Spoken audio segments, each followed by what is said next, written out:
Hello everyone, today's review is on a new concealer from CoverGirl. It's called the TruBlend Fixstick Concealer, and it is like a jumbo pencil format, just the same kind of shape as those jumbo pencils for your lips. You take the cap off and you can actually twist it up from the bottom. I got mine in the shade Fair. I thought some of the other shades seemed a little deep, and I do a lot of times like to use my concealers as a brightening type of product as well, so that's why I got that color. First thing I noticed when I use this is that this has just a really like traditional makeup scent. It's kind of hard to explain. You're probably thinking, wow, what a description, but I mean, it's just the scent of like those old school concealer sticks that have been around for a long time, and you smell them and you're just like, wow, that smells like chemicals. It has just kind of a strong makeup scent to it. It's not the CoverGirl Noxzema kind of scent that a lot of their products have.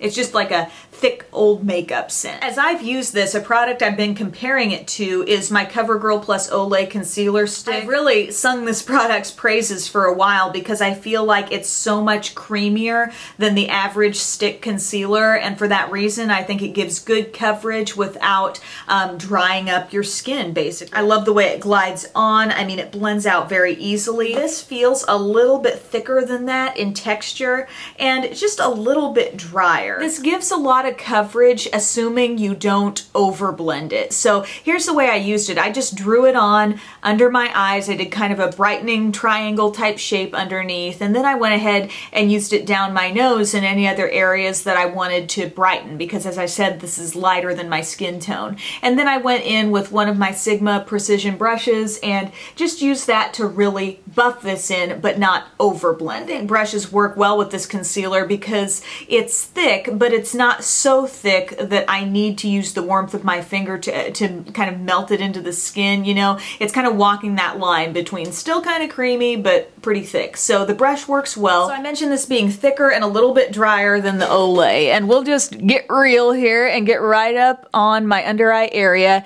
and this is doing something that dry concealers tend to do on me. They accentuate the fine lines. It's not looking really like skin. I mean, everything's looking a little bit drier there. And I do use an eye cream, but I think if you're going up on your under eye area, it's really got to be a special concealer, one that's the coverage you want, but it's got to be creamy enough and hydrating enough to look natural there. Well, I think this concealer's got the coverage part down. I just don't like the way this continues to wear throughout the day. It's not that this disappears, but I just feel like the thickness of this product becomes much more apparent as the day rolls on. As opposed to the CoverGirl plus Olay concealer balm that I think is smoother, slightly thinner, has a little more hydration, but still all the coverage. I think this does a little better on blemishes or other little spots that you might have, but this does good on those too. So I just wanted to make sure I reference this product since I've spoken so highly of the concealer balm, and just let you know that this is a product that is going to give you some coverage, but you're also going to have to deal with the added thickness that this product has, and that may not always give the prettiest effect on your skin. So not a must-have product for me. I won't be repurchasing this, but I just wanted to give you my 2 cents on it. So thank you for watching, and I'll see you soon. Bye.